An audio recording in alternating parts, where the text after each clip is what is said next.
Quelle est la différence entre un procureur de la République et un juge d'instruction? Le procureur de la République représente le ministère public, à savoir les intérêts de la société, de l'État. Il est celui par lequel l'application du droit peut se faire. Il est désigné par le président de la République sur proposition du ministre de la Justice et du Conseil supérieur de la magistrature. Le parquet est composé de magistrats debout, les procureurs de la République devant les tribunaux correctionnels. En effet, devant les cours d'appel, la cour d'assises et la cour de cassation, le ministère public est représenté par des avocats généraux. Il ne faut pas confondre les avocats généraux avec les avocats. En effet, ces premiers sont des magistrats, et plus particulièrement des magistrats dits debout. En effet, lorsqu'ils prennent des réquisitions et qu'ils font des demandes devant les juridictions, ils se lèvent. Et en vertu de l'ancien régime où ils se trouvaient dans un petit parc, c'est la raison pour laquelle on les appelle les parquetiers. Les juges d'instruction, eux, sont désignés par les procureurs de la République pour enquêter, pour procéder à des informations judiciaires dans des délits complexes ou pour des crimes où il est nécessaire d'investiguer. À défaut, le procureur de la République a toujours l'opportunité des poursuites. Ainsi, il peut classer sans suite une affaire, renvoyer l'auteur devant la juridiction pour y être jugé, ou bien, comme je l'ai dit il y a quelques instants, demander à un juge d'instruction de procéder de manière impartiale et indépendante à une enquête pour avoir toutes les preuves de la culpabilité du prévenu. C'est ainsi qu'une personne peut se trouver devant une juridiction pour y être jugée. Le parquet alors se lève pour requérir et il n'assiste pas au délibéré pendant que les juges statuent sur la condamnation.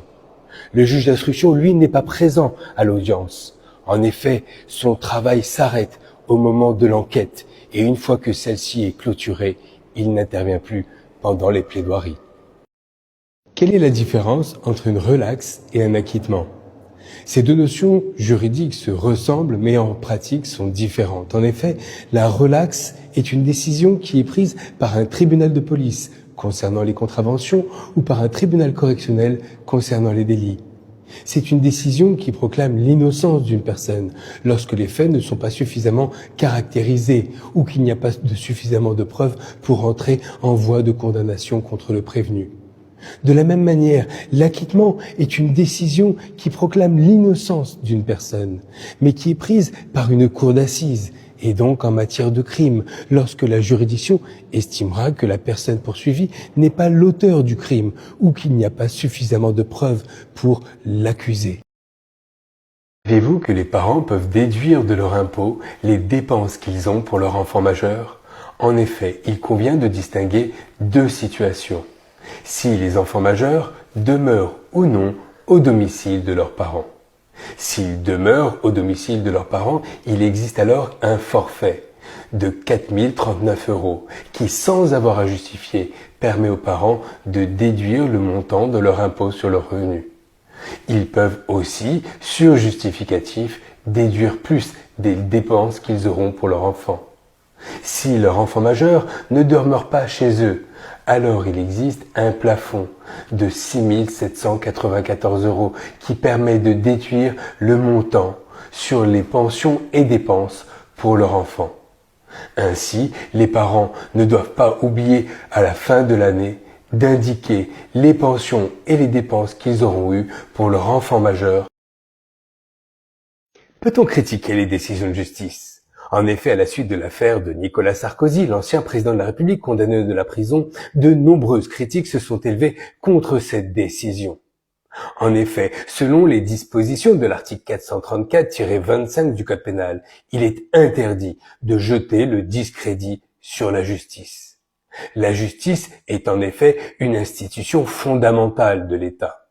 Et l'article 434-25 sanctionne par 6 mois d'emprisonnement et 7 500 € d'amende l'auteur de tout propos, parole, acte, écrit, image de toute nature, tendant à jeter le discrédit sur la justice.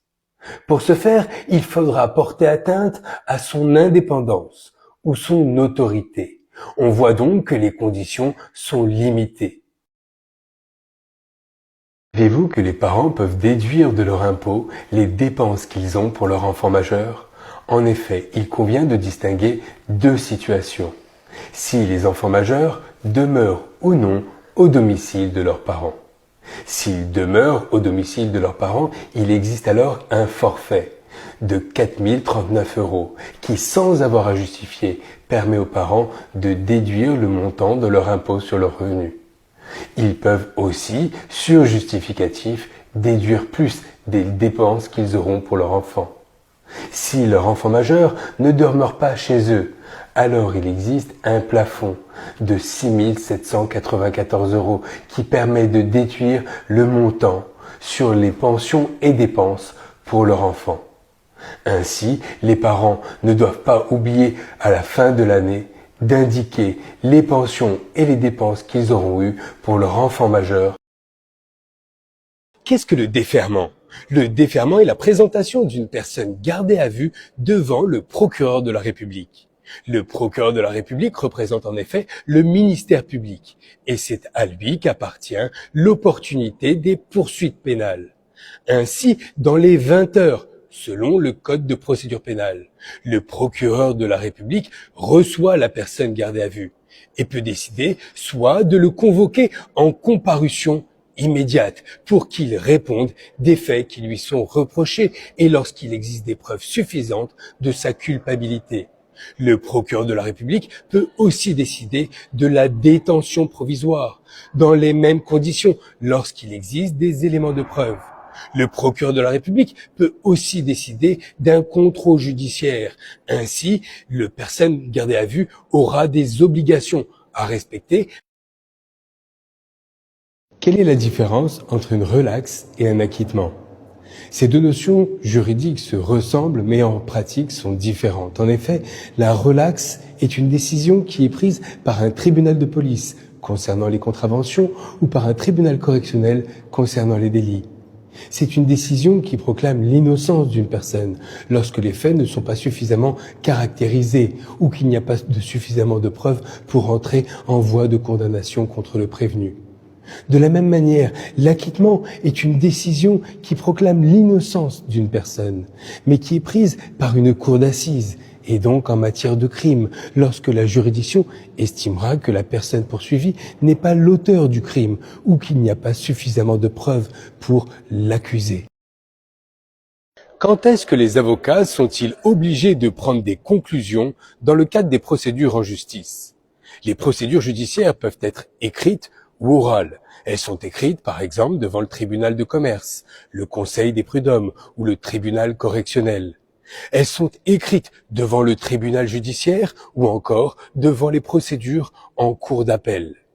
Dans le cadre des procédures de cour d'appel, avant que l'audience ne se tienne, les avocats prennent en effet des conclusions. Il y a ainsi des audiences de mise en état.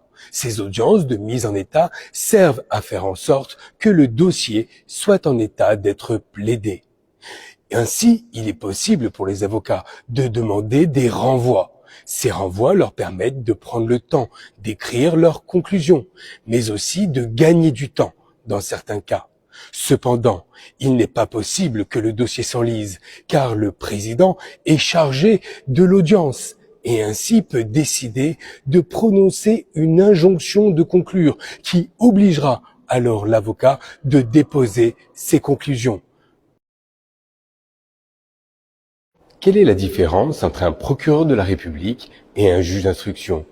Le procureur de la République représente le ministère public, à savoir les intérêts de la société, de l'État. Il est celui par lequel l'application du droit peut se faire. Il est désigné par le président de la République sur proposition du ministre de la Justice et du Conseil supérieur de la magistrature. Le parquet est composé de magistrats debout, les procureurs de la République devant les tribunaux correctionnels. En effet, devant les cours d'appel, la cour d'assises et la cour de cassation, le ministère public est représenté par des avocats généraux. Il ne faut pas confondre les avocats généraux avec les avocats. En effet, ces premiers sont des magistrats, et plus particulièrement des magistrats dits debout. En effet, lorsqu'ils prennent des réquisitions et qu'ils font des demandes devant les juridictions, ils se lèvent. Et en vertu de l'ancien régime où ils se trouvaient dans un petit parc, c'est la raison pour laquelle on les appelle les parquetiers. Les juges d'instruction, eux, sont désignés par les procureurs de la République pour enquêter, pour procéder à des informations judiciaires dans des délits complexes ou pour des crimes où il est nécessaire d'investiguer. À défaut, le procureur de la République a toujours l'opportunité des poursuites. Ainsi, il peut classer sans suite une affaire, renvoyer l'auteur devant la juridiction pour y être jugé, ou bien, comme je l'ai dit il y a quelques instants, demander à un juge d'instruction de procéder de manière impartiale et indépendante à une enquête pour avoir toutes les preuves de la culpabilité du prévenu. C'est ainsi qu'une personne peut se trouver devant une juridiction pour y être jugée. Le parquet alors se lève pour requérir et il n'assiste pas au délibéré pendant que les juges statuent sur la condamnation. Le juge d'instruction, lui, n'est pas présent à l'audience. En effet, son travail s'arrête au moment de l'enquête et une fois que celle-ci est clôturée, il n'intervient plus pendant les plaidoiries. Quelle est la différence entre un jugement et un arrêt? C'est une confusion qui est souvent faite par les justiciables et les profanes. On parlera de jugement pour toutes les décisions qui sont rendues par les tribunaux de commerce, les tribunaux correctionnels ou le conseil des prud'hommes. Néanmoins, on parlera d'arrêt pour toutes les décisions qui sont rendues par la Cour de cassation et la Cour d'appel. Qu'est-ce qu'un magistrat? Et surtout, quel est son rôle dans la justice? Le terme magistrat désigne deux professionnels du droit, mais ce terme aussi couvre deux fonctions différentes. Le parquet qui poursuit, le juge qui tranche. L'un représente l'État, l'autre protège les libertés. Voyons tout d'abord les magistrats du parquet ou encore les procureurs. Ils représentent la société, ils poursuivent. Quel est leur rôle? Recevoir les plaintes, décider de poursuivre ou non, demander une peine devant le tribunal, veiller à l'ordre public. Ce sont ce qu'on appelle les parties poursuivantes. Nous avons ensuite face à eux les magistrats du siège, qui sont encore appelés les juges. Et leur mission, c'est de trancher les litiges, de rendre les décisions. Ils vont condamner ou relaxer, mais ils protègent d'abord et surtout les droits des personnes. Ils sont impartiaux, indépendants, personne ne peut leur donner d'ordre. C'est pour ça qu'on dit qu'ils siègent, c'est-à-dire qu'ils rendent la justice. Alors comme on dit, les magistrats du parquet poursuivent, les magistrats du siège jugent, mais tous sont magistrats. Tous ont été formés à l'École nationale de la magistrature, tous sont dépositaires de l'autorité judiciaire et garants du bon fonctionnement de la justice. Sans eux, il n'y a pas d'état de droit. Et il est souvent dit que le magistrat du siège n'est pas la voix la plus forte, mais c'est celle qui résiste au bruit.